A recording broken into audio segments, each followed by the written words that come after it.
ಅದು 1990ರ ದಶಕದ ಸಮಯ. ಬೆಂಗಳೂರು ಇಂದಿನಷ್ಟು ಗದ್ದಲದ ನಗರವಾಗಿರಲಿಲ್ಲ. ರಾತ್ರಿ 9 ಗಂಟೆಯಾದರೆ ಸಾಕು, ಬೀದಿಗಳು ನಿಶ್ಶಬ್ದವಾಗುತ್ತಿದ್ದವು. ಆಗಷ್ಟೇ ಆ ಸುದ್ದಿ ಹರಡಲು ಶುರುವಾಗಿತ್ತು. ಊರಿನ ಹೊರವಲಯದ ಒಂದು ಹಳ್ಳಿಯಲ್ಲಿ ಪ್ರತಿ ರಾತ್ರಿ ಒಂದು ವಿಚಿತ್ರ ಘಟನೆ ನಡೆಯುತ್ತಿತ್ತು. ಕತ್ತಲಾದ ಮೇಲೆ ಯಾರದೋ ಮನೆಯ ಬಾಗಿಲನ್ನು ತಟ್ಟಿದ ಶಬ್ದ ಕೇಳುತ್ತಿತ್ತು. ಅಮ್ಮ, ಬಾಗಿಲು ತೆಗೆ. ಅಥವಾ ರಾಜು, ನಾನೇ ಕಣೋ, ಬಾಗಿಲು ತೆಗೆಯೇ. ಹೀಗೆ ಮನೆಯ ಸದಸ್ಯರ ಅತ್ಯಂತ ಪ್ರೀತಿಪಾತ್ರರ ಧ್ವನಿಯೇ ಹೊರಗಿನಿಂದ ಕೇಳಿಬರುತ್ತಿತ್ತು. ಮನೆಯಲ್ಲಿದ್ದವರು ತಮ್ಮವರೇ ಯಾರೋ ಸಂಕಷ್ಟದಲ್ಲಿರಬಹುದು ಎಂದು ಗಾಬರಿಯಿಂದ ಬಾಗಿಲು ತೆರೆಯುತ್ತಿದ್ದರು. ಆದರೆ ಬಾಗಿಲು ತೆರೆದ ಮರುಕ್ಷಣವೇ ಅವರು ರಕ್ತಕಾರಿ ಅಲ್ಲೇ ಕುಸಿದು ಬೀಳುತ್ತಿದ್ದರು. ಕೆಲವರಂತೂ ಹಾಗೆಯೇ ಮಾಯವಾಗಿ ಬಿಡುತ್ತಿದ್ದರು, ಮತ್ತೆಂದೂ ಕಾಣಿಸುತ್ತಿರಲಿಲ್ಲ. ಒಂದಲ್ಲ ಎರಡಲ್ಲ, ಹಲವು ಮನೆಗಳಲ್ಲಿ ಹೀಗೆಯೇ ಆಯಿತು.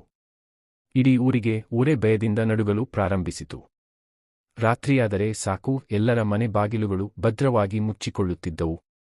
ಯಾರು ಎಷ್ಟೇ ಪ್ರೀತಿಯಿಂದ ಕರೆದರೂ ಬಾಗಿಲು ತೆಗೆಯಲು ಜನ ಹೆದರುತ್ತಿದ್ದರು.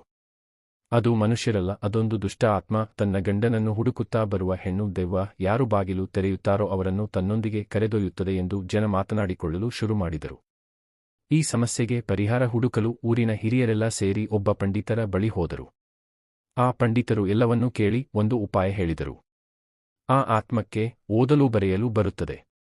ಅದು ಬಾಗಿಲು ತಟ್ಟಿದಾಗ ನೀವು ಅದರೊಂದಿಗೆ ಮಾತನಾಡಬೇಡಿ.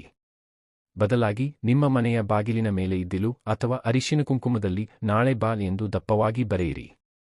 ಜನರಿಗೆ ಬೇರೆ ದಾರಿಯಿರಲಿಲ್ಲ. ಅಂದಿನಿಂದ ಪ್ರತಿ ಮನೆಯ ಬಾಗಿಲಿನ ಮೇಲೂ ನಾಳೆ ಬಾ ಎಂಬ ಬರಹ ಕಾಣಿಸತೊಡಗಿತು. ಅಂದು ರಾತ್ರಿ ಆ ದೆವ್ವ ಮತ್ತೆ ಬಂತು.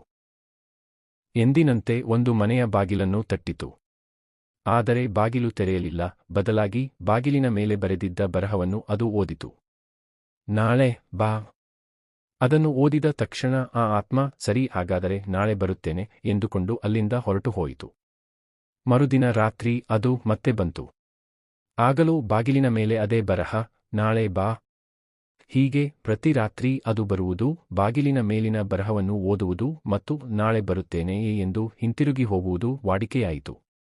ಆ ದೆವ್ವ ಎಂದಿಗೂ ಇಂದು ಬರಲು ಸಾಧ್ಯವಾಗಲೇ ಇಲ್ಲ, ಏಕೆಂದರೆ ಅದಕ್ಕೆ ಸಿಗುತ್ತಿದ್ದ ಆಜ್ಞೆ ಯಾವಾಗಲೂ ನಾಳೆ ಬಾ ಎಂಬುದಾಗಿತ್ತು. ಹೀಗೆ ಒಂದು ಸಣ್ಣ ಪದ ಬಳಸಿ ಊರಿನ ಜನ ಆ ದೊಡ್ಡ ಗಂಡಾಂತರದಿಂದ ಪಾರಾದರು.